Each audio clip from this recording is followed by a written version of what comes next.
سلااوان لەبێت مایکی پەیامی ئەم جارەم لە قەزای سێ سادقە و لە کەرنەڤاڵی ناساندنی کاندیدەکانی بازنەی سلێمانی لیستی 285 کۆمەڵی دادگەریە دەچمە لای ئەندامان و کادیران و دەنگدەران و لایەنگرانی کۆمەڵی دادگەری کە لەم هۆڵە و لە مەڵبەندی شارە زوور کۆبوونەتەوە دەمەوێت بزانم هۆکار چیەکە ئەمە پشتیوانی لە لیستی 285 دەکەن بزانم بۆچی پشتگیری لە کاندیدەکانی کۆمەڵی دادگەری دەکەن و لە هەمان کاتیشان دەمەوێت بزانم کە ئەوان تاچەند سەربەرزن بە هەڵوێست و مەوقیفەکانی حزبەکەیان و کاندیدەکانیان لە ماوەی ڕابردوودا هەم لە ناو پەرلەمان هەم تەنانەت ئەو کادیر و نوێنەرانیان لە حکوومەتە یەک لە دواییەکانی ڕابردوو کە کۆمەڵی دادگەری سەربەرزانە بەشداری کردو سەربەرزانش لی دەرچووە یاخود دەست لە کارکێشانەوەی لە بەرامبەر نابەرپرسیارەتی سەرۆک وەزیران و حزب پاڵاتەسەکانی ناو حکوومەتەکە کردووە لەگەڵ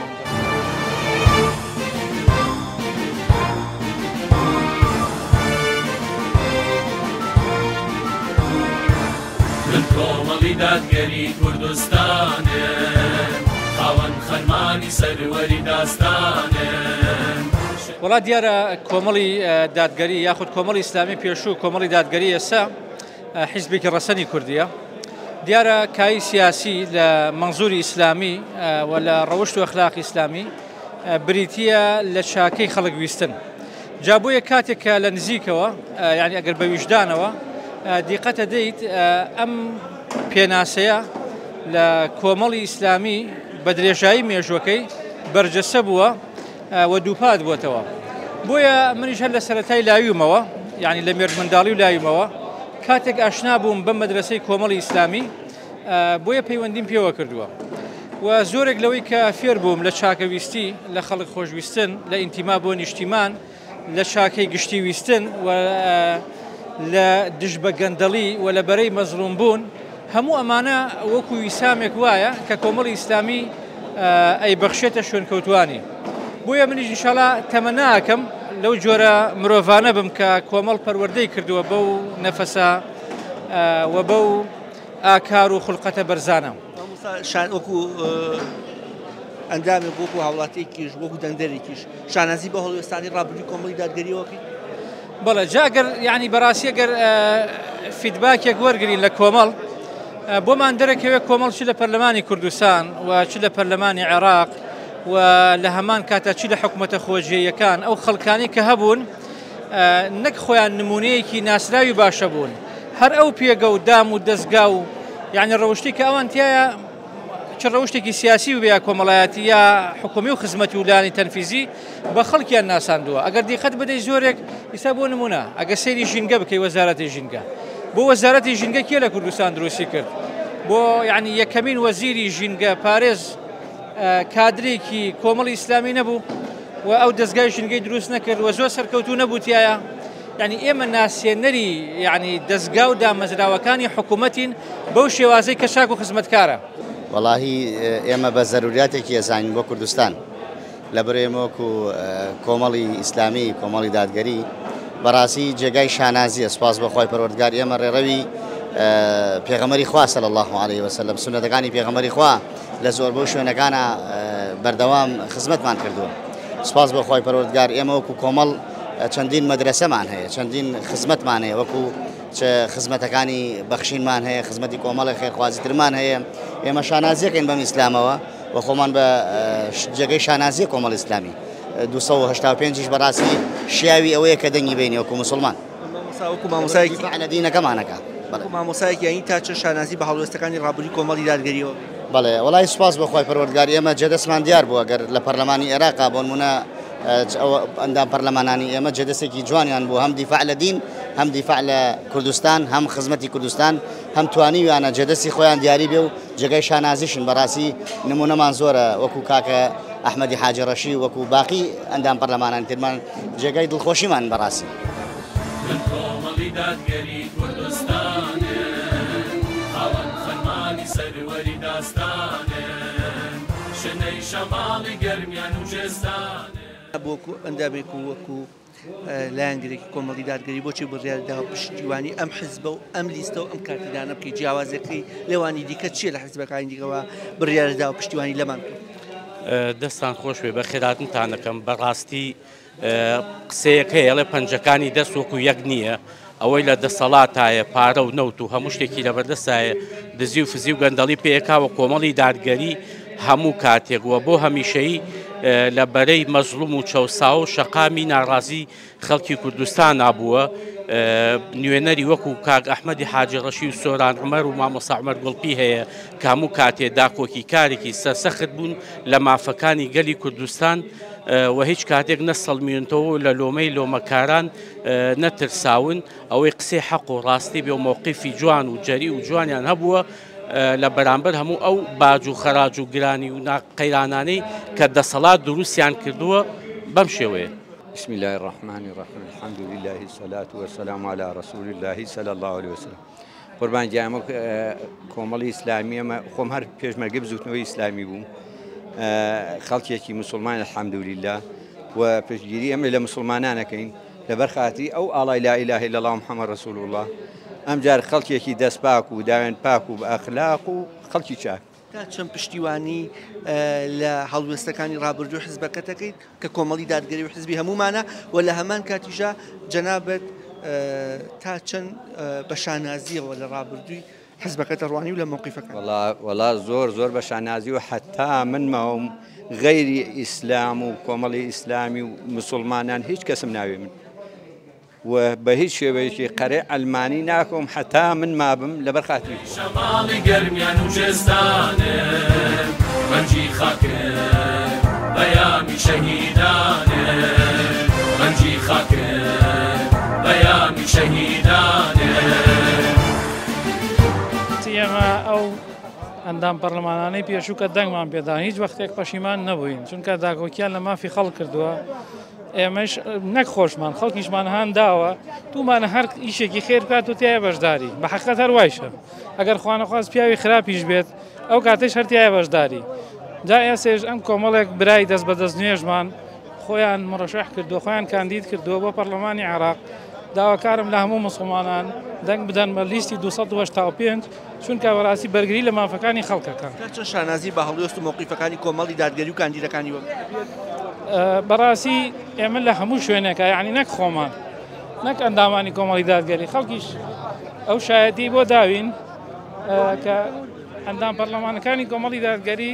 خەڵکێکی بە هەڵوێست و بە مووقیف بوون ئەوەنە داکۆکیان لە مافی خەڵک کردووە لە ئەندامانی خۆمان کەمتر سەرەتا بەناوی خۆی گەورە و میهرەبان وڵای ئێمە وەکو باوەڕێک کە لە دڵەوە کە لە هەستێکی پاکۆ باوەڕێکی تەوامان بە دروشم و بۆ چوونەکانی کۆمەڵی دادگەری هەیە بە شێوەیەکی ئازادانە هەموو کاتێک لە خزمەتی کۆمەڵی دادگەریان دەنگی پێدەین کاندیدەکانی کۆمەڵی دادگەری جێگەی متمانەی خەڵکە بن ئینشاءڵڵا لە باوەڕێکی تەواوە بە کۆمەڵی دادگەری ئینشاءڵڵا هەموو هەوڵ و تێکۆشانێکمان بۆ سەرخستنی لیستی کۆمەڵی دادگەری چەند شانازی بە بڕیار و هەڵوێستەکانی کۆمەڵی دادگەریەوە کە لە ماوەی ڕابردووەدا داوێت ئەلحەمدولیلا تا ڕادەیەکی باش بەپێی توانا و ئیمکانیەتی کۆمەڵی دادگەری ئەلحەمدولیلا باش بووە ناڵێن لە 100% بەڵام لە چاو ئیمکانیەت و کار و مەجال و مەودای کۆمەڵی دادگەری ئەلحەمدولیلا شتێکی باش و جێی سیقە و جێت متمانی ئینشاءڵڵا وەڵاهی ئێمە هەر کارێکە پشتیوانی لێ بکەین لەسەر ئەو فەرمودەیە کافرن ئەتەعاونوا عەلە البر وەتەقوا ئێمە ئەگەر کۆمەڵ یعنی بەلیستێک نەزانین کە داکۆکی کارێکی سەرسەختی مافی مسلمانانە وەڵاهی دیفاعی لێ ناکەین یعنی کە ئەزانین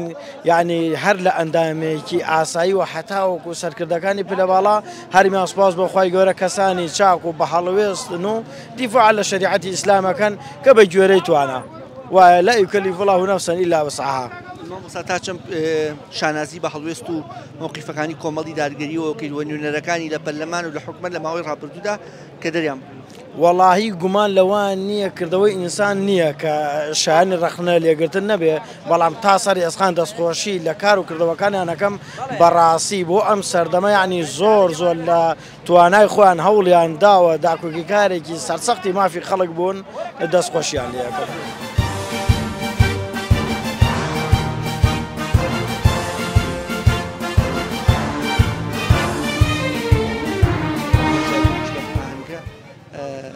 ئەتوانین بزانین هۆکار چییە پشتیوانی لەم حیزباکەی لەم کاندیدانەکەی جیاوازی ئەم حیزبە و کاندیدەکانی ئەم حیزبە لەوانی دیکە چییە؟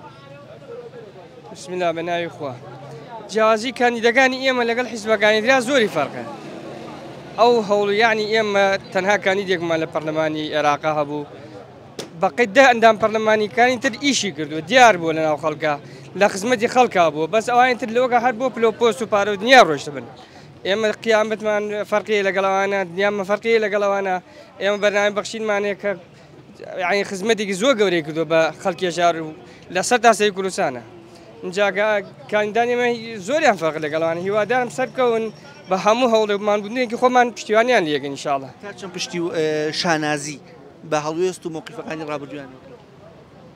وەکو ئەوەی کە پێشتر ئێمە نوێنەرمان هەبووە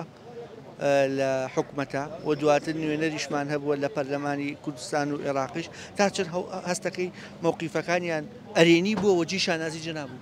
ئێمە شانازی بە هەر یەکیانوەگەین هەر لەوەڵ تا ئاخریان ئەوە کاگەحمە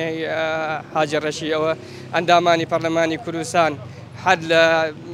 هەمویان یعنی بەڕاستی شانازیان پێوەگەن جێی فەخرن کە لەبەرەی خەڵک بوون دایم دژی گەندەڵەکان بوون دایم دیفاعیان لە خەڵک کردووە لە بەرەی خەڵکا بوون هەمویان جێ شانازیم بۆ ئێمە پێم سەیان ئێمە لەگەڵ برانە چەند زەمانێکی زۆر مدارەمان کرد لەگەڵ هەستوگۆتوان کرد بێگومان خەڵکی ئێمە بەعام خەڵکی ئیسلامی بە تایبەتی خەڵکی کۆمەڵی ئیسلامی لە ڕابردووە شایانی ئەوە بوون خەڵک دەنگرێت چونکی بەڕاستی خەڵکێکی دەستپاک بوون و خەڵکێکی ئەمین بوون و ئێمە بینیمان لە وەزارەتی کشت و کاڵکەوە بەڕێز سەعد دوستار ئەو کات بەرپرسی وەزیر بوو سڵات بۆ خۆی گەورە کاتێ کابینەکەشی جێڵا کەوان لە حکومەت پاشەخشیان کرد سڵات بۆ قەنەیان توانین 250 سەری جێ بکەن و دڵنیا بە ئەگەر ئەوان ژیان کردایەتەوە بە قەناعەتەوە ڕەنگە کوردستان تێگەیانایەکەوە ئەو وەزیرە ئەوەی هەبوو بەس سڵات بۆ خۆیان ئێمە هەر لە کابینە پێشەوەکانیشدا هەر برایەکیمان بەرپرسیاتی هەبوو بێ یعنی سڵات بۆ تا ڕێدێ بەسەری بەرزەوە ئەو بەرپرسیاتی بەجێبەجێ کردووە هەتاو کە دەکە لێ بوو بێ پاشان کە گەڕاوەتەوە هەر بەسەر بەرزەوە چونکی دەستپاک بوو ئەمین بوون تا ڕێدەیەک خاڵە جوانانە و باس کرد ئەچی پەیامێکی بۆ ئەنی تا ئێستا بڕیاریاندا و دەنگ بە کۆمەڵ بن و هێشتا یەکلایی نەبوون تویان بڕیاریاندا و بایکۆتی کرد بەڵێ بێگومان ئینسان هەموو کەسێ مافێکی دەنگدانی هەیە بێگومان کەسێکیکەوە بایکۆتەکە ئەبێ بزانی بەدیلی بایکۆت چییە یعنی ئێمە ئەمڕۆ بەڕاستی گبراکی بەڕێز بەدەنگێکی خۆی پشتیگیری خەڵکی مسلمانگە پشتی کۆمەڵی دادگەریکە ئەو برانی ئێمەکەوە ڕابردیان پاک بۆکو بەڕێز مەسەلا ئەو برانی بەڕێزوان کە ئەمە حەز ناکەنیان بێن چون ئەم دوو برامێنەرەکان دیدن ئێمە هەروەکو یەک خۆشمان و فەرقێنە برای ئێمن بێگومان ئەو برا بەڕێزانێکەوە هەرکەس برای لە بایکۆتکە بێگومان بایکۆت خۆی بۆ خۆی ینی وەکو بێژی شتێکی خراپە چونکی تۆ هەموو 4 ساڵ جارێک فرسەت دێگێتە بەردەست ئەو کەسێک کە لێ نەڕازی ئەتوانی تۆڵی لێ بکەیت دەتوانی وەکو بێژی سزای بدەیت بێگومان کارێکی عەقڵانە لە ڕووی دینی شۆ بەڕاستی ئەو کەسە ئەتوانم بڵێم گوناحبارە بێت چونکی تۆ هەلێک دەست ئەی بۆ ئەمر بە چاکە چییە ئەی پیاغەمبەر صلی الله علیه و فەرمێ ئێمە ئەمر بە چاکە ئەو کەسێکەوە ڕێگری کارە خراپە مەگەر ئەوە ئینسان کە ئەو کەسێک کە بایکۆت ناکە ئەچێ دەنگ ئەدا بە کەسێکی مسلمان بێگومانە ئەمر بە چاکەیە کە ڕێگر لە خراپەشەکە بێگومان من ئەوە زیاتر ئەوە خوێنم ئەو برای هەر برایکی بەڕێز کەوا بایکۆتەکەن بێگومان ئەوانە کو بێژی هیچ استفادەیە ناکەن وەکو هیچ سوودێکی دنیایی ناکەن و قیامەتیش گوناحبارە بن تقاوەڕوو لەو جۆش و خرۆشێ بەهێزی بیر و باز و هەست و هۆشێ تقاوەڕوو لەو جۆش و خرۆشێ بەهێزی ئەوەی ئەم شەوبینیتان ئاهەنگ و یەکتربینینی ئەندامان و لایەنگران و دەنگدەرانی لیستی 285 بوون بە کاندیدەکانی سنووری بازنەی سلێمانی لە قەزای سێ سادق کە لە چالاکیەکەدا لە ئاهەنگەکەدا مامۆستا محەممەد حەکیم سەرۆکی لیستی ژمارە 285 کۆمەڵی دادگەری تیشکی خستە سەر گرنگی بەشداریکردنی هاوڵاتیان و چین و توێژەکان لەم هەڵبژاردنەدا بۆ باسی لەوە کرد ئەوان لە ماوەی ڕابردوودا هەمووەکو حیزب هەمووەکو نوێنەرەکانیان لە ئەنجومەنی نوێنەرە عێراق و لە پەرلەمانی کوردستان و لەناو حکومەتیشدا کاریان بێ جیاوازی بۆ هەموو چین و توێژەکان کردووە هەر کەسێ لایەنی حەق بوو بێ ئەوان پشتیان گرتووە و داوایان کرد بۆ ئەوەی ئەمان بەهێز بن لە ئۆرگانەکانی دیکە یاخود لە قۆناغەکانی دیکەی ئەنجومەی نوێنەرانی عێراق و هەموو وێستگەکانی دیکەدا داوای کرد کە متمانە بە لیستی 285 کۆمەڵی دادگەری ببەخشن و لە هەمان کاتیشدا ئەندامانی ئامادەبوو لە ئاهەنگەکە و لە چالاکیەکە لە مەڵبەندی سێ سادقی کۆمەڵی دادگەری تیشکیان لە گرنگی بەشداریکردن لە هەڵبژاردن و بە باسییان لەوە کرد پشتیوانیکردن لە لیستی 285 پشتیوانیکردن لە تەبایی خێزان لە شەفافیەت لە ڕاگررتنی بەها باڵاکانی کۆمەلگا و لە هەمان کاتیشدا باسییان لەوە کرد لە ماوەی ڕابردوودا هەڵوێستەکانی کۆمەڵی دادگەری و بڕیارەکانی کاندیدەکانیان و لە هەمان کاتدا ڕازگۆیی کاندیدەکانیان کە کاتێ دەرچوون دەرخەری ئەوەیە کە کۆمەڵی دادگەری حەقبێژە و ڕاستە لەگەڵ ئەو پەیامەی کە بۆی هاتووە و باسییان لەوە کرد هەرکەم و کوڕێکیش هەبێ ئەوان مرۆڤن لە کۆتاییشدا مرۆڤ شایانی ئەوەیە کە هەڵە بکە بەڵام کۆمەڵی دادگەری کەمترین هەڵە کەمترین هەنگاوی ناوەکە ئامانجەکەی وەکو خۆی نەپێکابێ دەڵێن بۆ ئەوەی کە ئەوان بەردەوام بن لە داخۆکیکردن لە هەموو چین و توێژەکان و لە سەرخستنی ئاڵای لا ئیلاهە ئیلەڵڵاه محەممەد ڕەسوول الله با دەنگ بدەن بە لیستی 285 کۆمەڵی دادگەری تا بەرنامە و بە یەگەیشتنەوەیکی دیکە بۆ خودایەتان دەسپێرم کە سپادەزای ناکات.